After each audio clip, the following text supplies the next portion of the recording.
this idea of risk, and I think that this is sort of where I was, I alluded to when we was discussing before, this idea of sort of separating out like demands versus resources.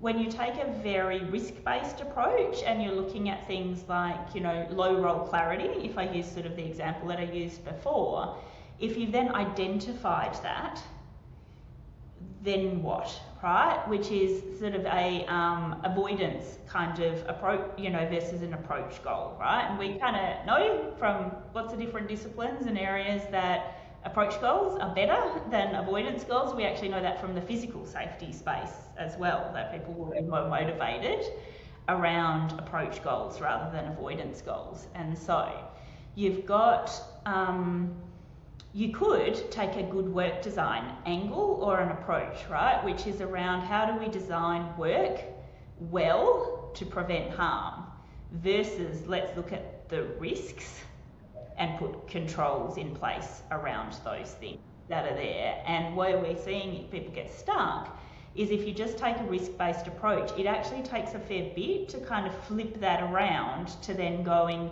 what are the ways in which we can improve on the work that's there.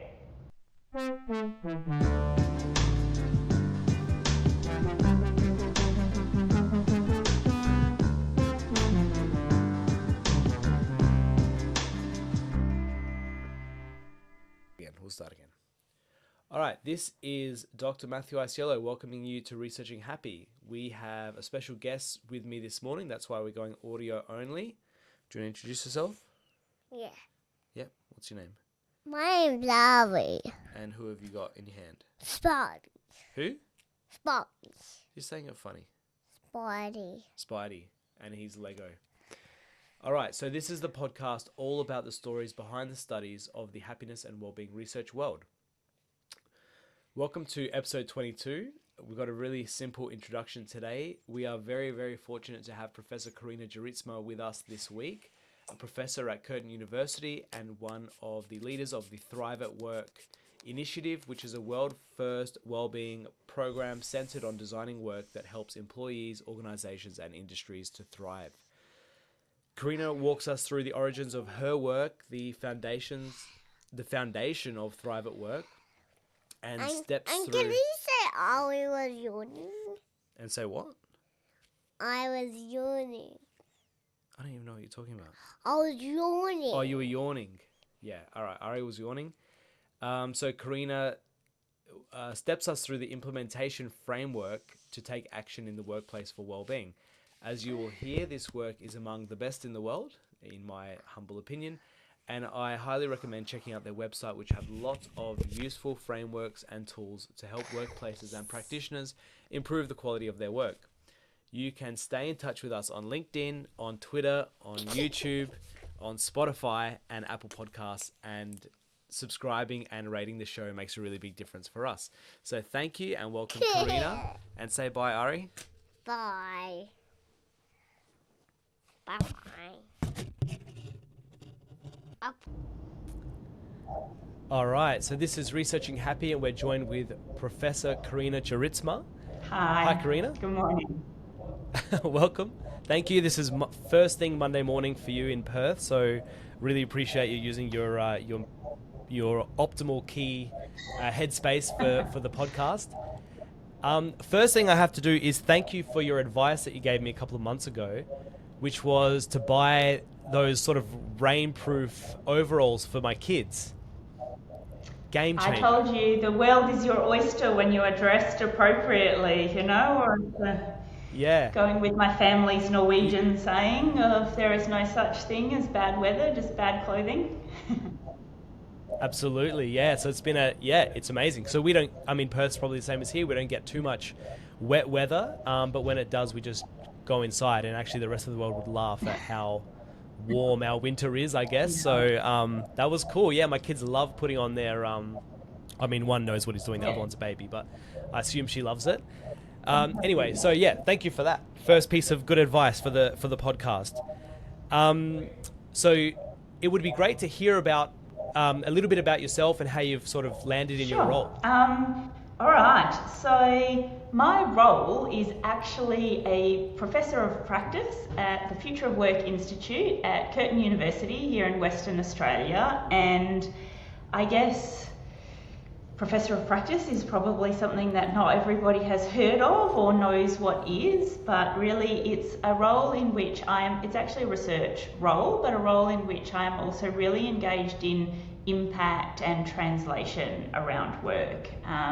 Sometimes people sort of come in from a life of practitioner work and kind of come back into academia or work with academia to help unpack things or work with students and really sort of bring that real life lens to the academic problems. But I have actually spent 20 years nearly in the space of being in this non-traditional academic role. I began my researching and academic career looking at the underlying causes of medical error and what would, and then that sort of moved to other emergency areas. So I worked with firefighters as well, and then submariners actually back in the day. And it was really all of these sort of individual, team and the system level things that were contributing to errors and safety, and a lot of physical safety back in the day. And then I kind of stayed with one foot in, one foot out over this time, kind of dealing with these complex problems, which has lent me to a space where I am today, which is actually often more around mental health and well-being and psychological well-being and safety rather than physical safety per se, but sometimes both along the way. Yeah, cool. And so when you were looking at some of those early days, what was it like under the guise of? Was it like workplace safety? Was it performance? Was it well-being? I feel like that, I can imagine, but I'd love to hear what it was like. So actually it was very interesting because some of my variables, or actually it was really around this sort of topic of how do we reduce medical errors, and there were some really interesting questions that were there, which was, can non-doctors play a part in being part of solving this problem, and this sort of recognition that it's not necessarily individuals that are at fault, but really bringing together this idea of could it be a number of the system level error issues, could it be that sometimes pill bottles that are labelled almost the same, could it be that we really need to go how are we actually collecting and reporting on different errors and understanding the causes so we can all learn from these types of issues, that were there along the way. And so it really started with this really multidisciplinary, really complex problem that was there, which I found was really fascinating. But also it was the very early days of Amy Edmondson's work as well around psychological safety. And so I think many people may not realise, that the actual idea behind the psychological safety came from this idea of she was actually studying medical teams and noticed that it was that some teams were actually reporting more near misses than others, and that those teams were actually, you would think that potentially more near misses meant less safe, right? But actually there was a culture of speaking up, catching them and correcting them to learn around those errors along the way. And hence, this idea of the learning climate and psychological, safety, which was around speaking up, working together to catch errors, was kind of born within that space. And so even though back then it was very much, this, new concepts, I suppose, that was there, it sort of kind of come full circle, because a lot of work that I do, which is around workplace, mental health and well-being, it also really involves people working together in spaces in which they need to be safe. But so it did it come from a physical safety space? I guess it did, in terms of it did much more come from, making sure that patients weren't getting hurt. But then it also came from this recognition that no one's getting out of bed to hurt people, in the morning. So what is the, Exactly, and with yeah. the best of intentions, these things were still happening, but it's a really complex problem as to how to solve it. Sure, yeah, I can imagine. There's been a bit of a high-profile case here recently of a medical mistake. I don't know like the technical term, but a medical mistake that I think a midwife put like a heart rate monitor in the wrong position and picked up the mum's heart rate, not the baby's, and then I think ultimately the baby was lost. It was a real tragedy. But you can imagine there are so many factors around that could have, you sort of scratch your head and think what could have prevented this, but it's almost limitless. Yes, and So it was a big project, I guess is what I'm trying to say.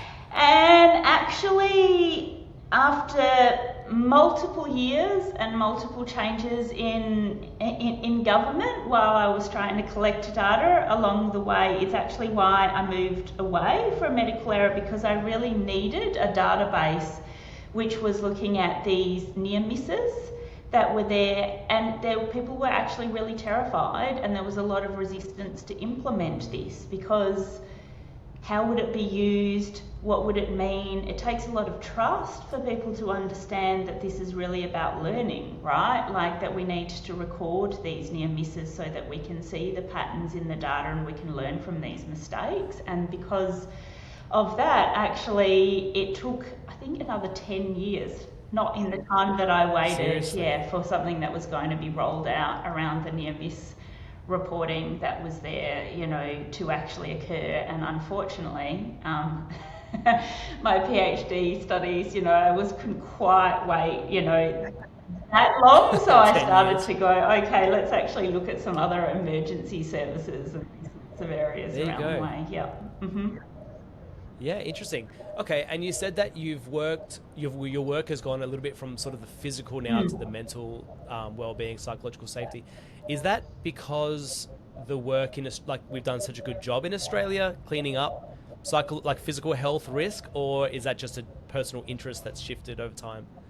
I can imagine that it's improved, but maybe you would say it hasn't improved enough. Look, do I think that we have actually, gotten it right, and if we've gotten it right, that might say that we have all of these, multiple layers, of controls or protections around physical safety, as well as the fact that people feel, comfortable reporting near misses, and that there's sort of a no blame culture, and that individuals can work collectively together to improve things. I feel like when it comes to physical safety, we've come somewhere further along the path. I think there's a concept of safety climate introduced in 1980 or so, has progressed things, and I do think that organisations have very much matured around understanding that it's not just the individual, but it is actually the systems, and we have a clear idea of, hierarchies of control and what we need to do in that space. We haven't gotten everything, perfect, and actually what we see in physical safety space has been that there's sort of been an improvement around physical safety, but it's plateaued, right? And it plateaued quite a while back, actually, and it hasn't kind of gotten even better, because it reached that plateau, and there needs to be major kind of changes to really tackle that last bit that's there. But I would say that the idea of, psychological well-being or psychological health in the workplace has definitely been lagging, and has just been introduced and really coming into play within Australia over at most the last, decade. I'd say the last, 5 years or so, really. And so one of the reasons that I am in that space now is I think that there's a lot of work to be done and a lot to be gained, particularly in the fact that there is actually a lot of arguably, low-hanging fruit, or things that we can actually we can grab at, lessons learned from the physical safety space, but actually also lessons learned from many decades of really good research within organisational psychology, within clinical, psychology, within organisational development, strategic HR, lots of different areas that we can draw on, which can make some really meaningful improvements within this, within the space. So yeah, it's not the lack of interest still, but it's actually same issues from that perspective of we've got these multiple levels. We've got individuals who are within teams, that are within systems, which are in organisational structures,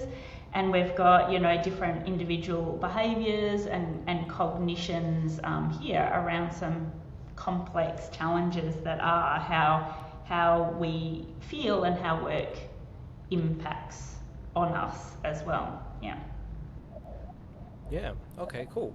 And so I guess that brings us to then the Thrive at Work.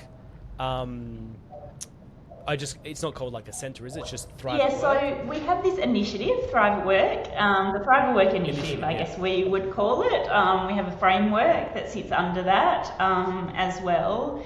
So it's probably a good segue around sort of talking about physical safety through to psychological safety. I think it was 2015, 2016 here in Western Australia that we had a parliamentary inquiry into fly-in, fly-out suicides.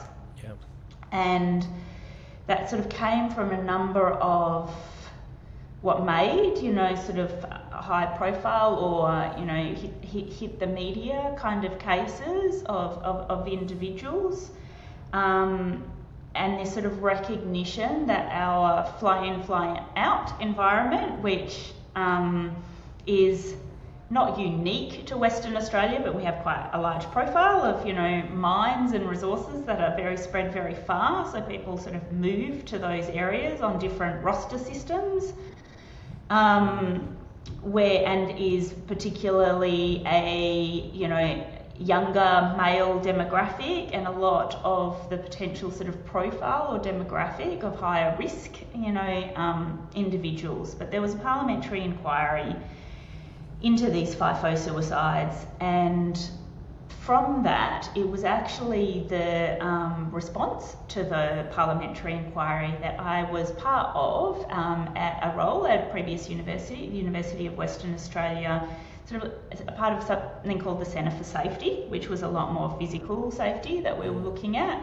And it landed on my desk, what was the university's response to this? What sort of capabilities did we have? And I must say that I saw the sort of suicide component to that one, and I went, I'm an organisational psychology researcher, this is not my field, my domain. I thought, this sort of needs to go to psychiatry or clinical psych or public health, around this space. But then I actually sat with it for a while and I read it, and I saw there that there was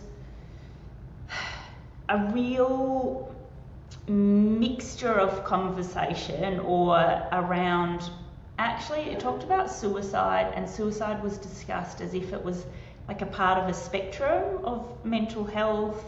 And there was also a talk of mental health, I suppose, which really was talking about ill health, not, well-being or any of the sort of positive sides of mental health. Or when it was talked about in terms of mental health, there was a real sort of misunderstanding, or what I would see as a misunderstanding of what was the role of organisations, what was the role of work, and what could organisations do.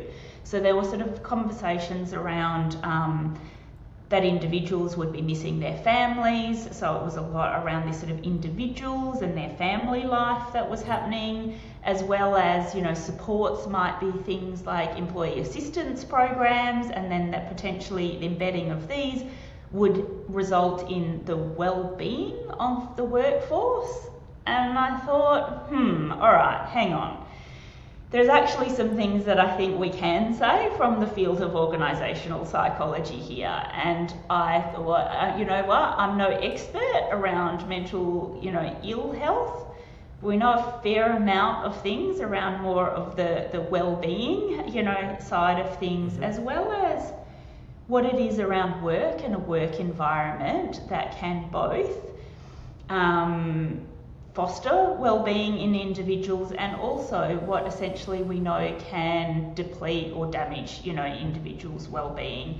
And there wasn't a conversation being had around what is the role of work, workplace, and the work environment itself there. And that actually resulted in myself, as well as I got together some colleagues, so Professor Mark Griffin and Professor Sharon Parker, actually both, so Mark really being around safety and safety leadership, and Sharon having a lot more also around work design, to go, let's do something in which we actually bring together something that looks at this whole spectrum of mental health and well-being, and we look at what do we actually know that we can actually draw on that will be useful for organisations to support that spectrum. And therein was born Thrive at Work. That was a long response together. Yeah, no, that's really helpful. Yeah, thank you. And on this show, we're all about the dual continuum model of mental health, so separating mental illness from mental health, as you know.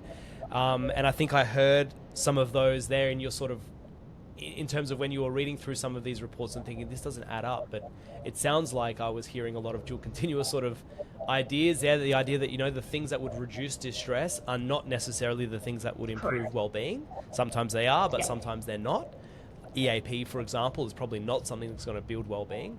And also the idea of, like there's this sort of natural continuum where suicide is at the far end of the continuum and well-being's at the other end. It's just it's not exactly how it works. And so I've always thought that the Thrive at Work framework that you developed is, in my mind, the sort of the strongest example of the dual continuum model in practice, which obviously doesn't actually have to mention the dual continuum. The idea of separating, mitigate, with prevent, with promote. It's like that's the whole dual, that's like the synthesis of the dual continuum in a really understandable way. Took a long time actually to figure that out, right? Yeah, I bet. So what ended up looking like, hopefully, really simple, to digest model. We were fortunate as well in that we had a bit of space to try to figure this out. So just, each of us had, for me, maybe, a decade or so, Mark and Sharon a bit more, time sort of working around some of the topics and the areas in this space. But we also had our West Australian Mental Health Commission was really looking to develop some resources for the state.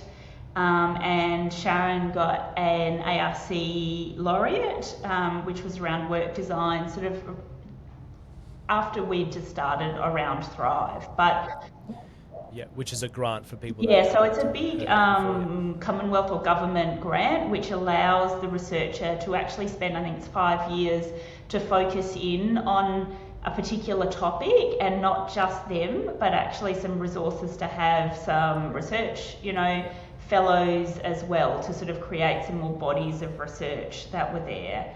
And as one of the things that we really wanted to do was actually not just go with a single lens, here's our stream. What was really lovely was that there was this sort of opportunity to go, let's actually take, what do we see in pos psych, what do we see in clin psych, what do we see in organisational psychology, what are we seeing from a public health perspective, what are we seeing from all of these lenses, the descriptions, the definitions of well-being. We played around with how we would put the sort of spectrum together. We looked at that for a long period of time, and we actually spent the time testing that with organisations too, because our goal here was to really look at how do we help organisations navigate, and that meant that we tried a sort of a more dual continuum model, around things, and people found though, that when they were looking at sort of assessing what were they doing or their practices to support that, it was kind of harder to figure out how they would sort of map those things. So we ended up with one kind of continuum, you know, rather than sort of two bars around the continuum. But what we ended up doing was we ended up going, okay, so let's talk about, you know, what organisations, as you mentioned before, mitigate ill health. We were really looking at, there are things that we know to support people who are experiencing ill health and sort of in that early detection space, right? And what we would do from that was really draw on what is the great research and what is the great work that's been done in that space, and help people sort of look at, or organisations look at, what are they doing there. Then came, you know, what was probably the key to Thrive at Work, which was also really getting organisations to think about the work and the work itself and work design. As I'd sort of joked, was the smuggling of the vegetables in, because work design's not particularly sexy and no one wanted to kind of have anything to do with, you know, work design, which was sort of what do we know around what are the psychosocial risks within the workplace, but what do we actually know are those sort of work and environmental factors that impact on people's mental health and well-being in that prevention space. And so I think we were also really trying to tease out prevention versus early detection, because often, even in a public health space, we often talk about prevention, but really we're talking about early detection that was there. And then I think what was really important to us was we moved away from what might often be seen as then the normal functioning in the continuum and the non-broken, you know, kind of space, through to what we sort of made a darker green area on the wellbeing continuum, which was this idea of thriving, you know, here, and a much more eudaimonic, as the, you know, academic term would be, but a much more active state of thriving, which would be one in which people felt like they had growth and purpose and the relationships and the aspects of work, that from a work perspective also meant that people were potentially innovative, proactive, ready for change and uncertainty that was there. And so we wanted to get the whole spectrum into the Thrive framework. Yeah, amazing. And like, you know, as far as I'm concerned, it doesn't really matter how you draw the model, as long as you have the right principles involved, which is that these are not the same things. The things that prevent illness are not the things that promote thriving, and so on and so forth. Then you've nailed it, basically. So amazing, so cool. And so in terms of the work that you're doing, it would be great to hear a little bit about it. And just one I guess, one thing I wanted to, maybe we'll go here first, is you hear it, you see it on like LinkedIn all the time, or, you know, this argument about wellbeing strategies that just focus on the individual are bad, or if they just focus on the environment, they're wrong. I think you also, that's the other thing I really like about your organization, is that you paint these as lots of puzzle pieces, you know, for the big puzzle. And so I think it's true. If you say just this is the solution or just that is the solution, you're wrong. But if you see it as part of a contributing factor to the solution, then I think that it makes more sense. What do you guys, what's your take on that? So 100% agree, you know, with your read on what we are saying.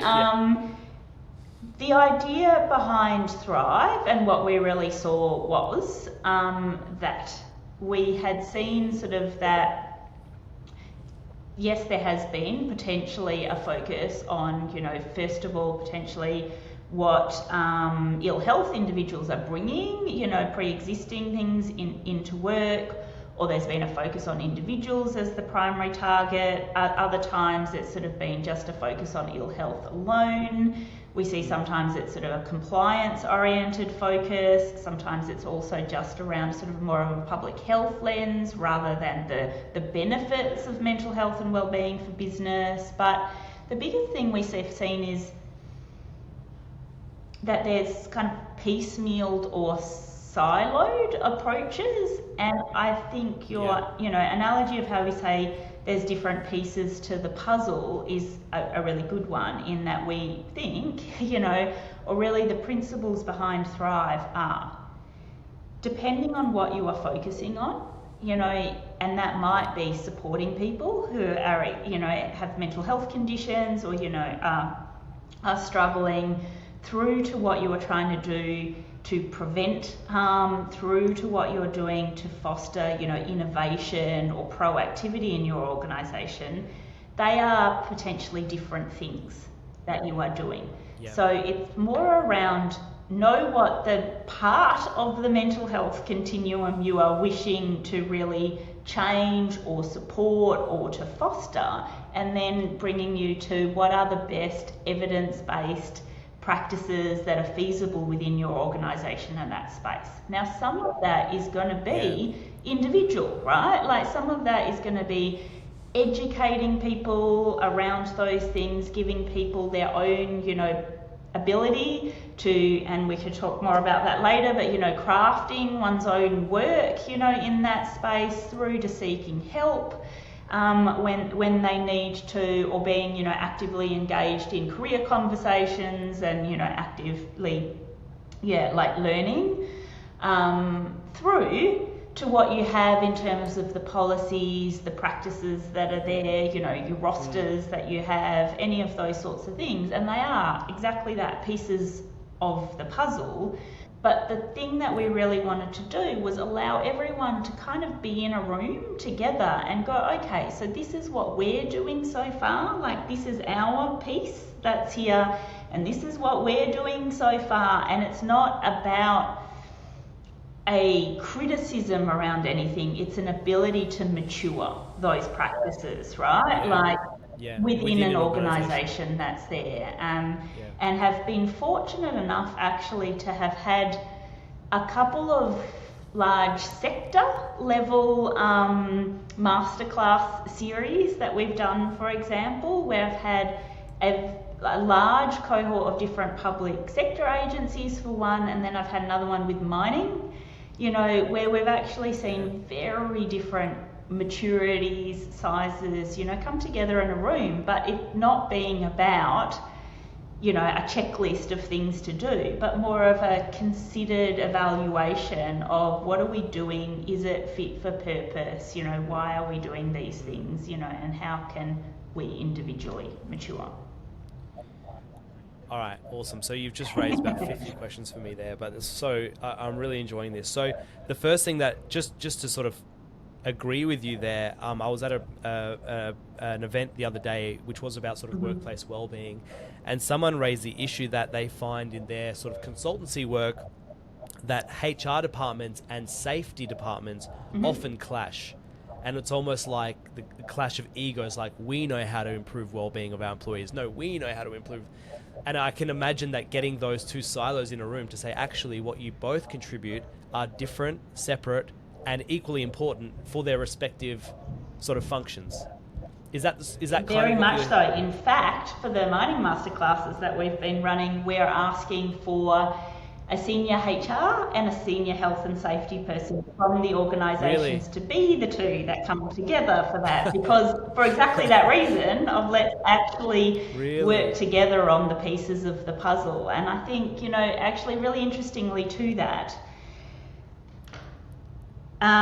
when we're thinking about, and we haven't really spoken about it yet, but within the sort of prevent harm space that's there, which is often thought of, it depends within organisations, but might sit within the remit of a health and safety portfolio within an organisation, because it's sort of where physical safety is sat. So when we're talking about, psychological safety, that sort of moved into that remit as well, where it might be, looking at what levels of risk do we have, what's there, and those sorts of things that are happening. The interesting thing, though, is that let's say that the controls around those things, those risks that are there, usually are within the remit of HR, right? So we might actually have, or organisational development, or however, we label these things. So if, for example, it is identified that within an organisation, employees have low role clarity. Role clarity is one of the things that would sort of be on a normal legislated list, or even in the ISO standards, as one of these things that if people experience low role clarity for long periods of time, it might cause psychological, harm. But if you think about, okay, so how would one fix or resolve the role clarity? Often those types of things would come from potentially feedback that comes from line management. It might even be in your performance management or career conversations that are there, or a number of other types of touch points for an organisation within an organisation. Who, let's say, owns that or controls or designs those systems? It's not safety, right? So what we have is often, sort of a diagnostic that might sit within either of those, but what we really need, and where we're at in Australia, I would say right now, is still, even though we're sort of recognising this sort of multidisciplinary arm, we're still seeing this siloed idea of, identifying the risks versus, the controls that are there, I guess. Most definitely, I see that the next chapter or the next stage for within Australia around this is us really coming together and figuring out how we would, how all these disciplines will actually work together. And I think that's hard because it's kind of who's responsible, who owns it. Yeah. It's a very shared space. Yeah, interesting. All right, cool. So I'm glad that sort of overlapped. My next question, I don't want this to be too disjointed, but the key word I really wanted to focus on, you said, was feasible. Like, you need to be implementing things that are feasible within an organization. And I wonder, like job autonomy, I guess, must be an important sort of aspect to work well-being, but there must be lots of jobs where autonomy is very difficult to build in. Yep. Is that what you mean by feasibility, where you go like, all right, that's, if you're like I don't know, it's going to be a bad example, but if you're like cooking burgers at McDonald's or something, like there's really not much, there's not really much control over how much you can do in your role. Is that one where you go like, it's impractical for us to try and build autonomy, but there could be other aspects of risk that we should be focusing on? Like, is that how you kind of treat that? Sometimes is the answer to that. So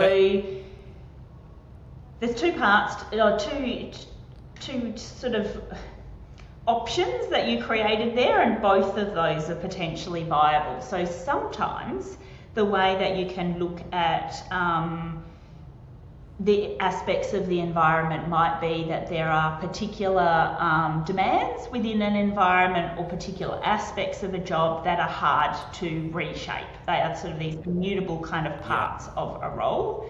I would hold that for a minute though and go, hang on, we would sometimes challenge that they're not, slightly changeable aspects of the role. But also, to your point, that at other times it's about if they really are, not changeable, you can look at additional things that you might have in the environment that would like buffer or negate potentially some of those demands that are there. And I think that lends itself to probably a discussion, around when we're looking at work and we're sort of going, what does work design look like? Is it good? And we're talking about this sort of prevention space. We're actually going, do you have, tolerable demands within your work? Yeah. And those tolerable demands are often a balance of the amount of resources that you have in your work. They can be psychological resources too, so meaning, purpose, all of those sorts of things within your work, versus the actual demands that you have in your role, right? And the balance of those is what's important. So it is really important to think of whole jobs or different parts of jobs and not just look at, risks that are there. However, when you take a more health and safety lens as well around this, it might be around thinking that there's a whole list of risks or challenges to a job, and that they sort of need to be reduced.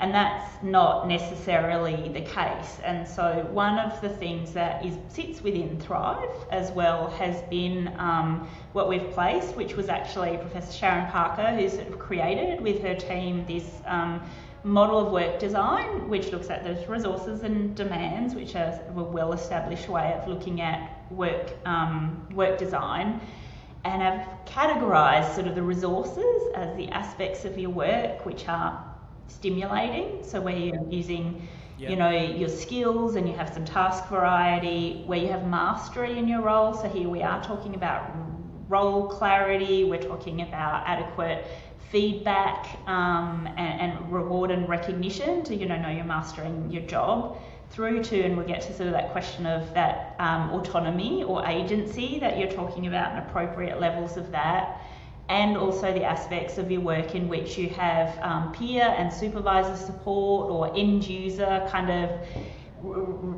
we say end user beneficiary, but the results of seeing where the end result of your work is. They're aspects of your job which you can kind of increase and are resources within your role, versus potentially some of the work which might be the physical challenges of your work, the cognitive demands, the physical demands, potentially the emotional demands, that sit there around your work too, change demands and things, which are kind of not really, you don't want to be nil, so we say tolerable kind of demands around this that are there.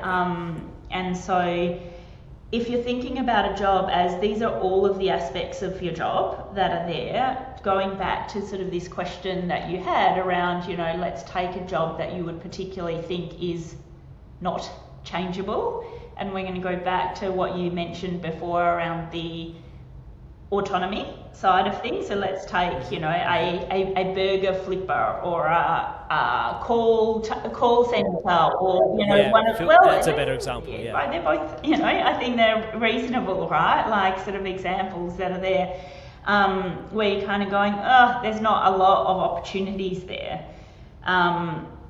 Sometimes, actually, even if I take a call center example and some of the work we've done, for example, around that, it might actually be, are people able to go to the toilet when they need to go to the toilet, right? Like that kind of degree of autonomy, through to, are people actually allowed to come in 15 minutes early to clear some things, or get some backlog of work done, so actually shift autonomy, or break autonomy, or those sorts of things are really important. So it's not as, autonomy is not about doing what you want, right? And actually there's kind of this interesting paradox, right? Because the more autonomy you give someone, often the less role clarity that they have, right? Like we can probably, all of us sort of relate to that at times.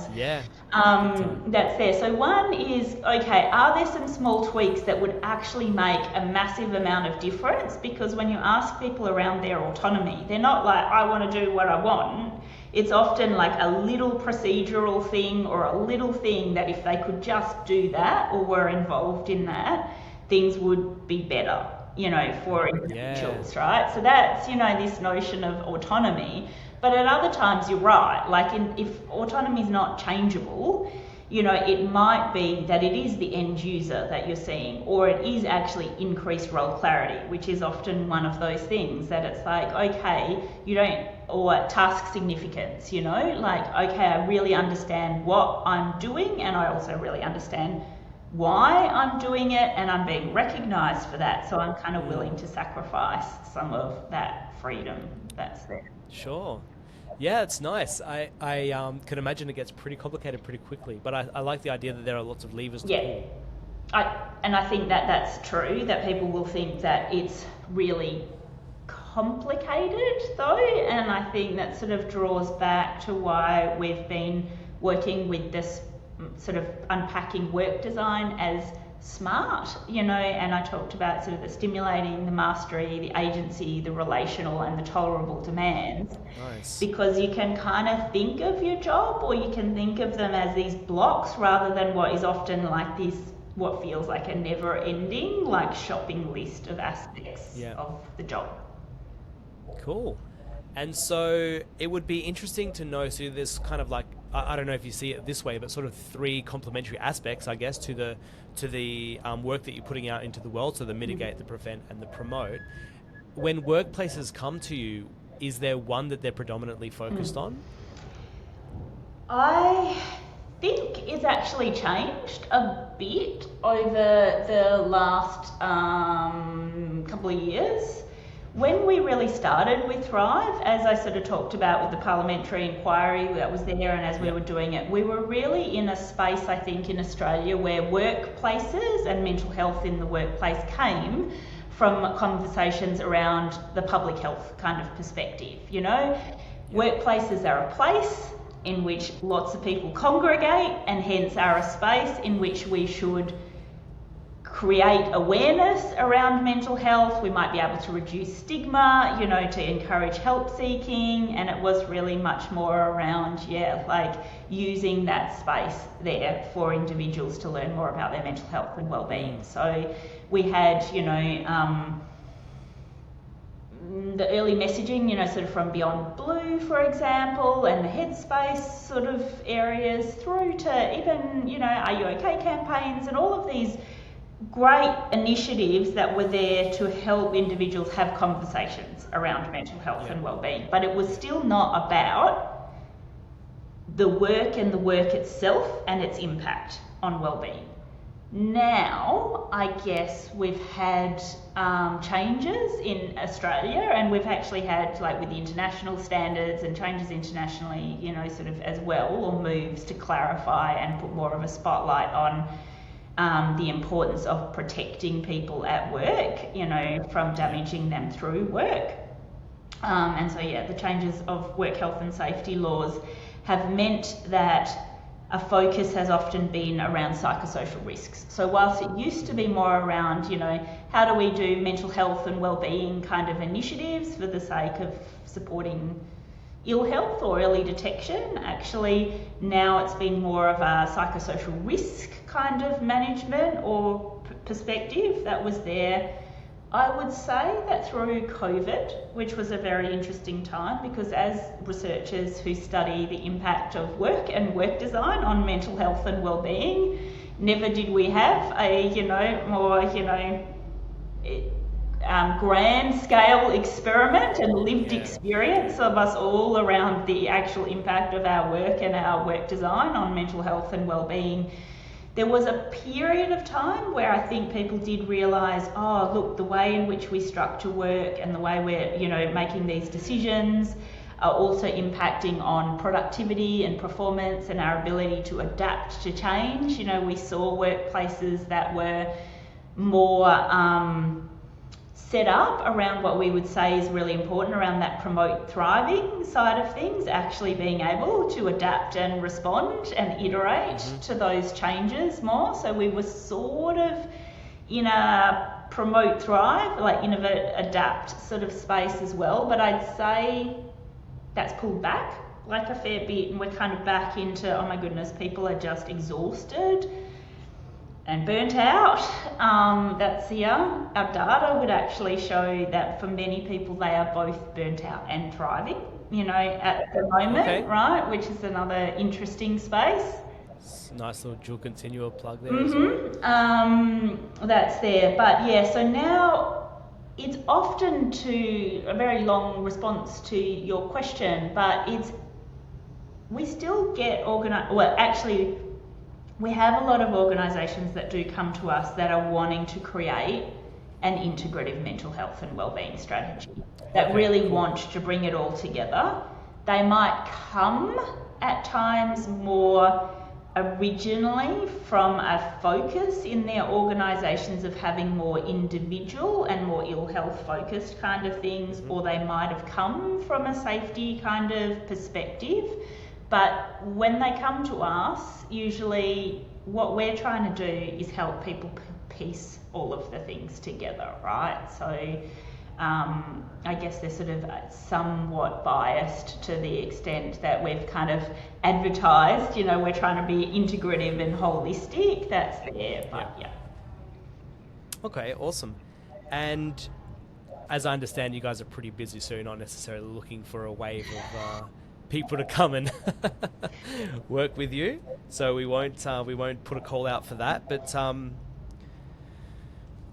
when you're saying we're sort of moving towards this sort of movement of psychosocial risk, and I wonder, maybe I'm just sort of sensitive to some of the words, but it does strike me that it's a very deficit-focused approach, and that the promoting well-being, like as psychosocial risk becomes legislated now across Australia, with, I have to say, I think like pretty blurry definitions of what constitutes risk, it becomes totally deficit focused again, which is almost a step backwards.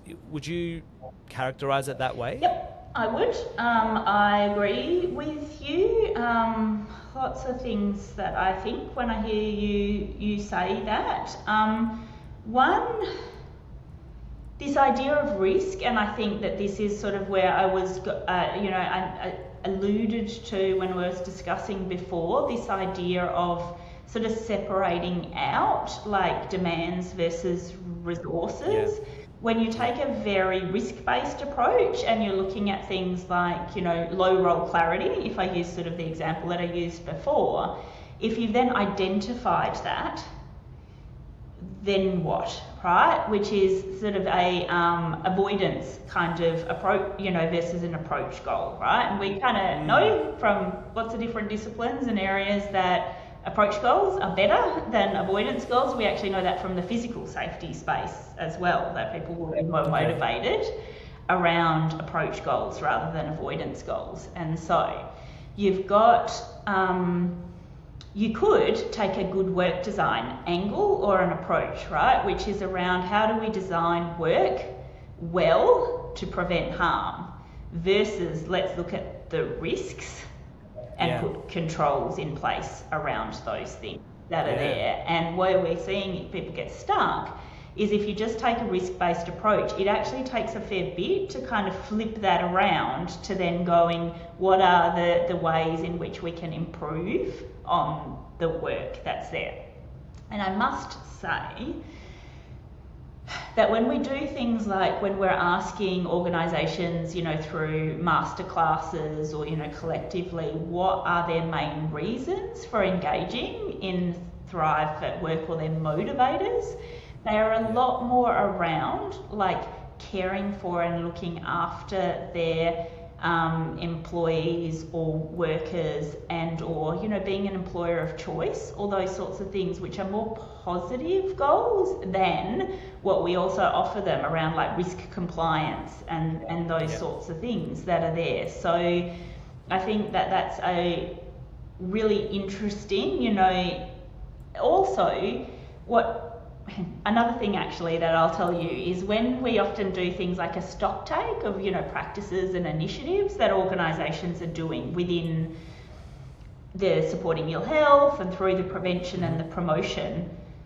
people are miserable when we go through like the prevent harm, like it's like this sort of dull compliance kind of thing, but you see people are really energized, right, when we're talking about the promote thriving, sides of things. These are all layers of really control and really important, but the sort of outcomes of what are we trying to achieve, are we actually trying to achieve good work, or are we just being risk management compliant, feel very different, right?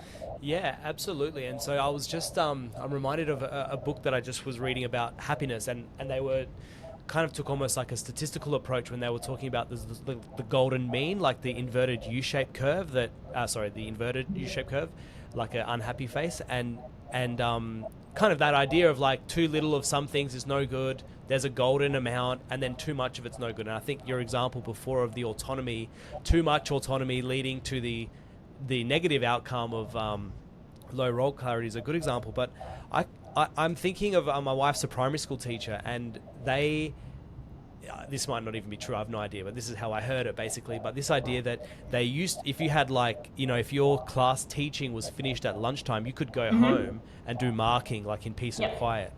But then from a risk, you know, a risk of nil kind of approach, they mandated that you couldn't go home and work unless you had this full-on, like, ergonomically tested checklist so that you were working from home sort of safely.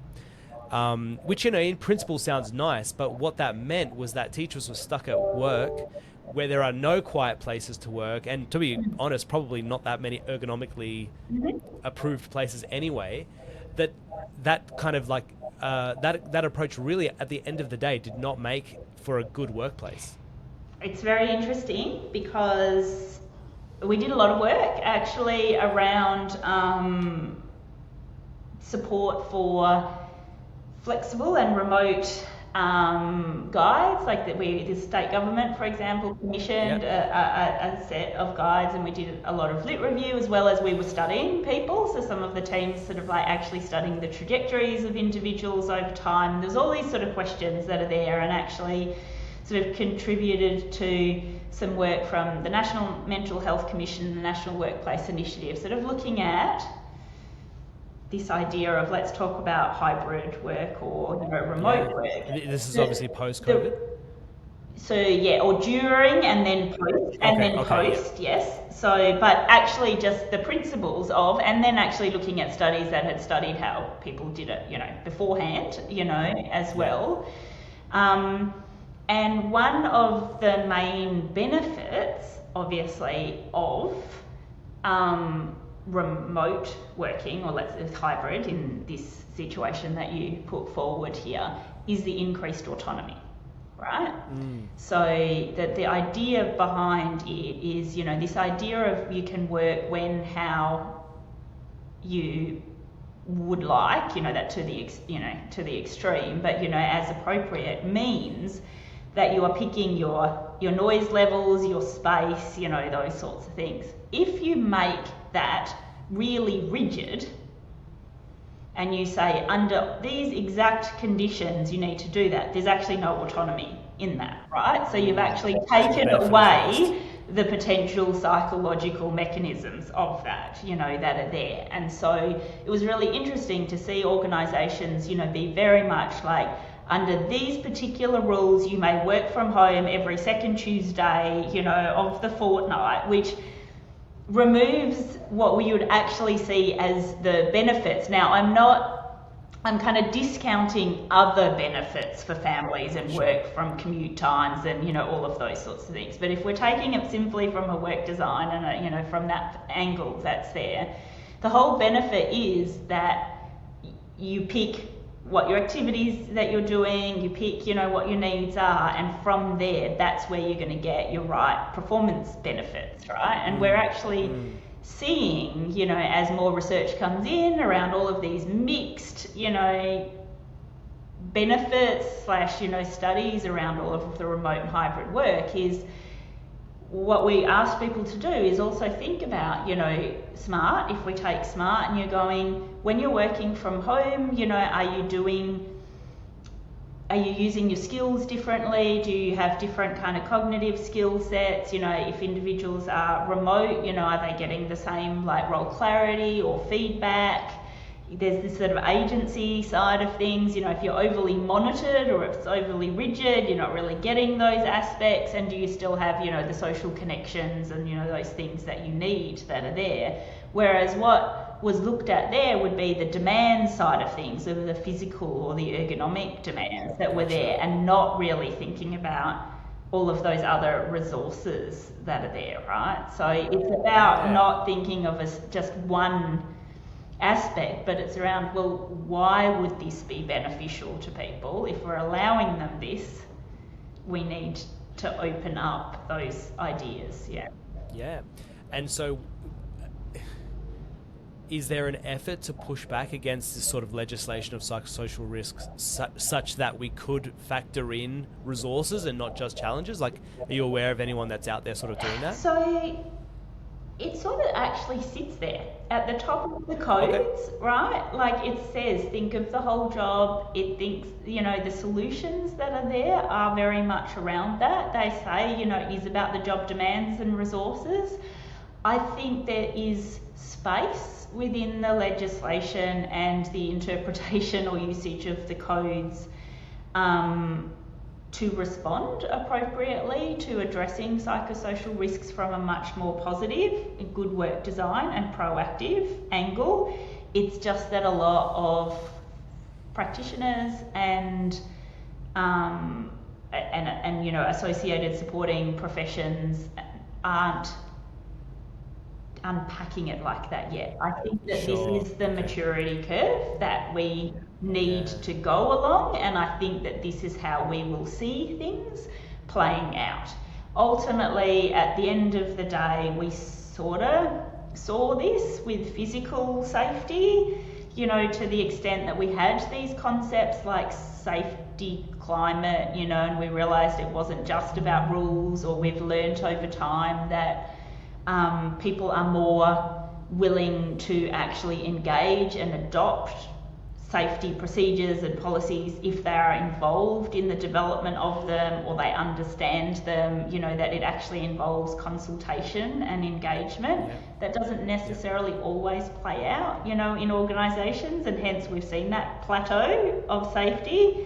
And as we're sort of climbing to a space, within the psychological of just bringing it in, there will be a realisation that we can't just look at this in the same way as physical health. And I am seeing with regulators and with the sort of big chambers and things, more maturing conversations around that playing out. And I must say, having now worked with certain sectors and organisations over the years, people have tried.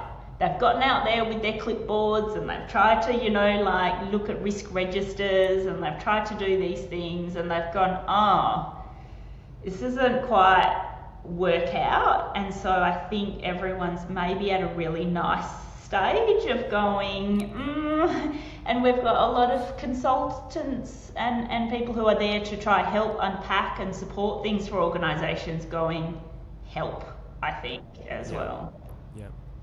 Yeah, and I guess that's where I would imagine you would recommend that your website is just packed full of resources for those people that are sort of looking for a place to go. The one last thing I wanted to cover off was the sort of the implementation journey that is on your website. And, you said at the very start you're the professor of practice, which do other people have that as a role, just by the way, in Australia? Yeah, they do. Yeah, okay. I've just not heard people. I laugh because it sounds like a made-up role. I didn't mean it like that. I just mean, is it like a standardized thing? It's not so common, I guess, within psychology, medicine, law. Some of these sort of disciplines have it more, where people have been practitioners for a long period of time and sort of come back in. But I don't actually know of any other psych professor of practice in Australia. Maybe if anyone hears this, they can sort of reach out. But there are, I'm not alone in the country. Yeah, okay, cool. Anyway, I didn't mean that somehow came across as like a slight or something, but I was going through your website and I loved, so the implementation journey goes from prepare, evaluate, plan, and track. And what I loved the most was when you go to prepare, it starts off with building a business case, like building a strong business case for your effort. And I thought that to me was like the one indicator that you are clearly a professor of practice, because at the end of the day, businesses don't run on happy feelings, right? And happy staff. They have economic things to be worried about. So I wonder if, I'd love to hear like two sort of cases. I know on your website there are lots of different case studies, but I wonder if there's sort of two really nice examples that come to mind at various stages of the implementation that you'd like to highlight? All right. Sorry, I know that's probably a big question. Okay, so I'm going to start by just unpacking that prepare bit, and then maybe some specific examples will come to mind, I guess. So actually around the prepare and the impetus around that was, when I mentioned before, you know, that we actually see organisations really coming in from different angles, and whether they were looking from that mitigate illness or the prevent harm or the promote, that has often come from a very like different angle of either it's that sort of public health kind of lens through to a more legislative type of lens, through to a more like future of work, like we're changing, we want to be adaptable kind of lens that's there. But what we ended up, you know, seeing when I was pulling together all of the prior evidence and data and things beforehand was, for example, many people might have heard of, you know, the sort of $2.31 return on investment that PwC sort of modelled in earlier days. So, you know, the return on investment benefits that were there, they're really about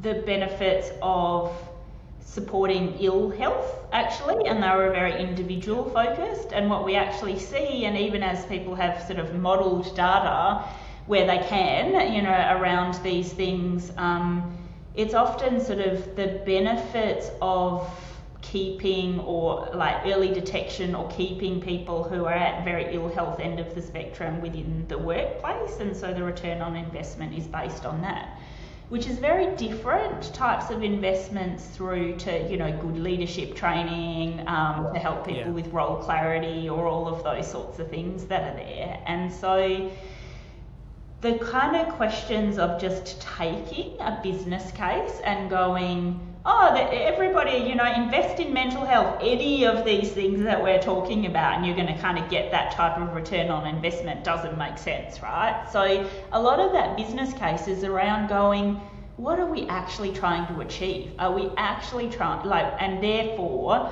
what are the consequences, I suppose, of us, you know, is it about performance, or is it about improving, you know, turnover, or, you know, do we need to maintain productivity, you know, levels, or are we, you know, and actually teasing that out. And what we did was we built out sort of different stats, and we wanted to even take some of the big documents that are there that have sort of been collated, and everyone's forgotten what were the underlying studies that sort of came up with these stats in the moment, and you can click on them and sort of curate what's your lens, is it compliance and stuff that's there. However, I would say maybe when I think through your question about some really interesting case studies, I think that the most interesting work that we do is when we move to that second stage of, you know, really assessing or evaluating around where are people at. And then from there, we're really going into, well, how do we intervene, right? Like, and what are we actually going to do around that? Over a period of time, for example, working with first responders, if I'm gonna use first responders that are there. First responders in Australia, so when I mean first responders, hopefully, you know, people know what I mean by that, but it's the services that would attend to incidents, you know, first. So we're actually talking about here, in this situation, we're talking about ambulance officers, we're talking about firefighters, we're talking about police, we're talking about parks rangers, and for us, we're talking about prison officers as well, sort of included within this space. But through a journey that we have had from the space of these first responders recognising that they have obviously emotional demands in the job, and there's cognitive, physical and emotional demands that exist within this work, and there's often been a sort of focus on, because of this potential trauma or vicarious trauma that people are being exposed to, it might be, you know, that's often the cause of potential harm, you know, psychological harm for individuals. But across studies, across the world and over time, we actually see that it's the combination often of these types of things as well as more organisational demands. So organisational injustice or unfairness or things that we see. So what we would see is kind of a lot of these roles, this is part of their job. They definitely need training, they need supports, they need all of these things, but they sort of expect that people at work will have their back and care for them, right? So it's particularly bad when you have a combination of these things and a lack of all supports. So through kind of looking at and actually taking stock of the work design that is included in here, we've been able to over time kind of also challenge or think about, I think this goes back to your burger flipping or my, call taker example of going, actually, what can we do to improve these resources around some of these demands that are here, and then actually take that through to, these system level things, which I think speaks to Thrive around going, what can we do for individuals, for them to understand what they can do to support their well-being through helping to craft their work, through to what we need from leaders, to feel empowered to support that, through to some of the policy and the org level things that are there, and really take and challenge some of those conventions around, it's not just about these types of demands that we think are the main focus. So I don't think I answered your question so much there, but yeah, no, it was interesting regardless, basically. But I guess the question was like, it would be nice to have like one concrete example. I think sometimes you can hear these conversations and go like, it all makes sense, but I can't imagine what it would look like kind of implemented. So if there's one kind of case study where you sort of just in a quick summary could go through sort of the start versus finish. Yeah, I think actually the best way in which you can think about from an organisation coming in and going, how are we going and what can we do next, right? So there's kind of a couple of pieces of information that an organisation would have. One of those would be kind of what policies, what practices, what interventions and things do we have. And then what you would do is what we do very often is kind of map those against Thrive. So a whole list of things that would be, what have you got? And it's not, do you have this exact practice? It's kind of like, what have you got to help people detect the signs and symptoms early, right? Like, so it's that kind of mapping. It's not this program, it's what type of things would you have within your organisation around that. And that's really important to match up with how are people feeling, right? Because that's the other really disjointed piece. So it's not just, oh, well, we need to go and implement a whole heap more things because they're sort of lacking around this. It's actually, but also if you just have how are people feeling, it's really hard to go what levers are there that are there to do something about them. So actually one of the things that we find is the most useful thing is to actually, if you have both, you can actually go, hang on, what's the reason that these things are not working? Do we maybe need to redesign work, or do people not even know that these things are there for their well-being? So I would actually say one of, like a really good example would be that within many organisations, things like a career conversation or performance appraisals are not thought of as a well-being initiative. Okay. Right? But actually they're a really important source of role clarity, reward and recognition, an opportunity for career conversations and even opportunities for that growth and development identification that's there. And so that would be this sort of example of often if people are feeling like they don't have that mastery, right? Or they don't have those opportunities for career progression, you're picking things that are at play and you're helping to move them. So it's actually the comms, and we know this from a different discipline, so strategic sort of HR, that what's really important is not just the intended HR or why you have these things, it's how it's perceived, right?